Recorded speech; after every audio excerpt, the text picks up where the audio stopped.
Hello, this is Close Text Master. Welcome back to another episode of Close Newsletter. This week we'll be talking about Pokemon. First of all, let's talk about what's gonna happen this week. This week is gonna be some Super Mario 64, one episode, not too bad. I finally did an episode of Minecraft, which was something I always wanted to do, but I don't know why I stopped doing it. I got 5 episodes, I think. Also, this is gonna be interesting, so expect that on Friday because that's gonna take time to get ready. Anything else? Not really. Now let's start digging into the subject. Pokemon, very interesting.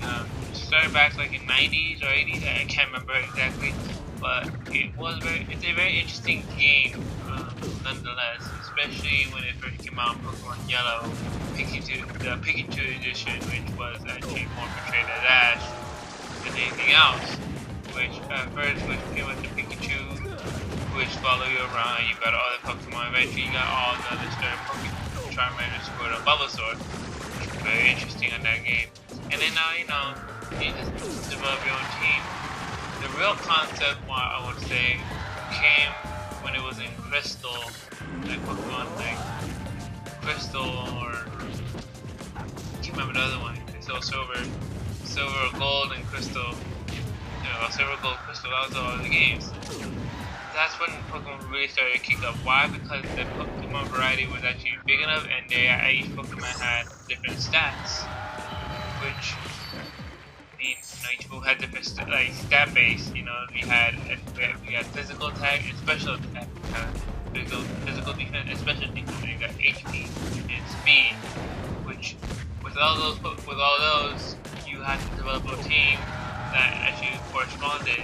You had to sacrifice some things just so you can make that team. Now, as the years progressed, the thing became more diverse. I think in Ruby, that's when moves were actually listed moves between physical and special attack. Because I think in the old games, they were just depending on what group they would consider special or defense. Like in the water, I think water was considered special no matter what it was. But now moves were more diverse, which was a big improvement. On top of that, double battle claiming, which I like personally, which I love double battle. It's so interesting. You actually set up a perfect team. You set up a nice team setup, and then eventually we skipped a few games later. We go to triple battle and rotation battle, which was a pretty cool style, which allowed you to pick their Pokemon at a time. Depending on how to rotate for the situation. That was actually a nice addition to the game. Really made you think before you made a move. So now that's actually more used. I hope they use it more because I really love to get my hands on Triple Battle. But the concept is Pokemon's fighting each other. Now, not anybody. I'm not saying don't go in there willy-nilly and just battle. You just have to have some sort of basis of Pokemon. That means understanding the element types, which was really cool concept as well. Yeah, each Pokemon has a certain element or elements onto it. So we had Meta Knight, electric and steel Pokemon. That makes you had some electric and steel Pokemon. So this was good when you were good against water Pokemon, which did half to you. Like I think less than half. But you had a disadvantage when it came to a fighting move. But you still had an electric move to help you, even though your steel move couldn't do much to support you. That was a very interesting technique. On top of that, there are some stat boosters. We have Bulk Up, which is physical and defense. So not just picking random Pokemon and hope that you win. Knowing your Pokemon as well, knowing a little bit of your stats Pokemon, not too much. You don't have to know like, oh, I have this. Knowing, oh, this Pokemon, he's cool. I see that this area is really high, so I'm gonna keep him because I can put moves on him, like really high moves on him. That's the idea, the concept. You don't have to know the numbers exactly, you just gotta notice they're high or low. And from there you benefit. At first I didn't know much, but eventually I saw the difference. And now I am pretty in deep when it comes to Pokemon. I need to know my Pokemon stats, I need to know what they get when they level up exactly, and I need to like keep track of that. You know, now I believe I'm not hardcore EV master, like EV point master, but I do need to keep track of how many points are each dedicated. So that is very interesting. On top of that, with the double battle, it's also you go to put two different Pokemons together. One was a Mahika, has a high attack and high defense, but his health might suffer a little bit, but his special attack and defense is being suffered the most. But I compare it up with like some other quicker Pokemon like a Pikachu or something with stat boost, something that slows down my Pokemon's opponent's speed, and it's better I can put a quick claw on that. That is the beauty of Pokemon. You're not just limited just by stats. You could somehow counter this and get a boost out of it and get the upper hand advantage. That was so interesting. Now, that's very interesting. But now we know the concept of Pokemon is more strategy than random. I want to skip to the storyline. And the storyline of each Pokemon game is very unique based on the situation. Not very, I want to say very unique, but different.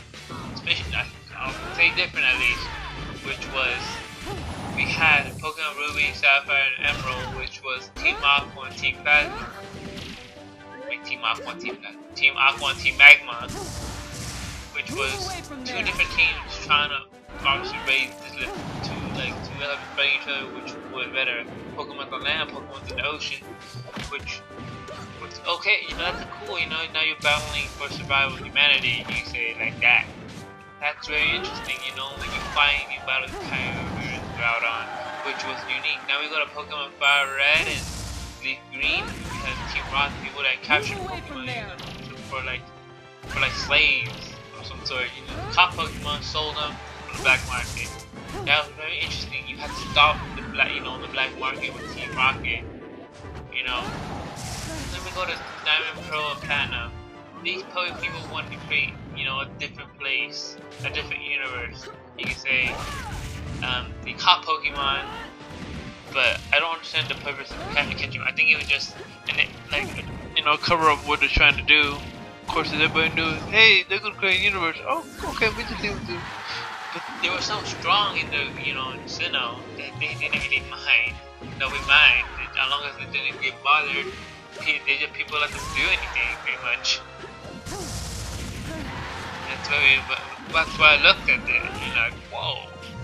Now we got Soul Silver and Heart Gold, which was Team Rocket come back 3 years later.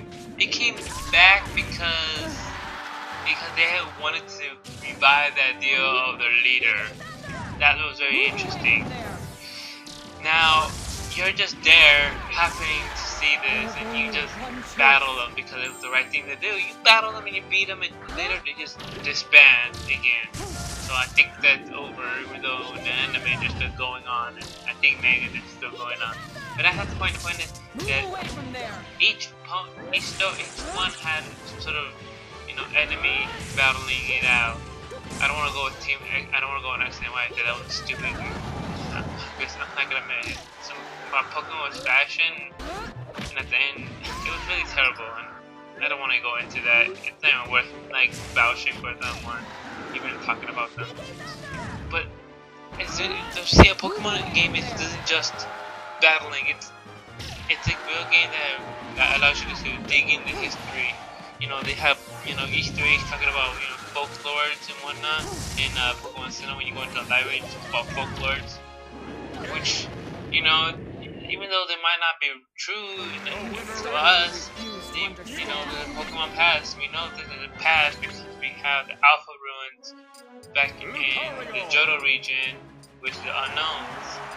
that was interesting. The Pokemon game isn't just battling those story plots. It has a little background. If you know something that you can entertain yourself. And after that, you challenge your skills to the Elite Four and champion. And if you beat them, oh, you're the strongest. You know, but if you don't, you have to start all over. You battle them again and get stronger. You know, which in my idea is a flawed concept. A slightly flawed concept. You can actually like create the best Pokemon team for, you know, let's say Ruby, which I've done before. You know, you battle out, you know, the Pokemon for the whole region, but you can't transfer those teams into like Sinnoh or to Sinnoh game or X and Y. Why? Because those Pokemon, one, they can just be stronger than them, but the problem is that they don't properly counteract the Elite Four in that team. That's why. So each game is a different, you know, build up. You just can't use it. You have to do your little homework, flip a little bit, you know, run around, learn something. My thing is, that's the problem for me. I just developed a team with the, you know, most common used thing, and that's why I like doing it. It works for me. You know, it takes a little long because I have to like study each Pokemon and analyze, hey, this Pokemon good for me. Out of all that, I give the Pokemon series an 8 out of 10.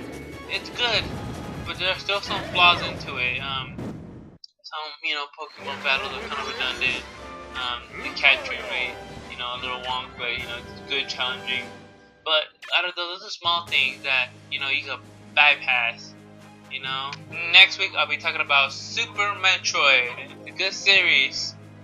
I'm gonna do a little research. I don't know much, but this girl's gonna fly. Bye bye.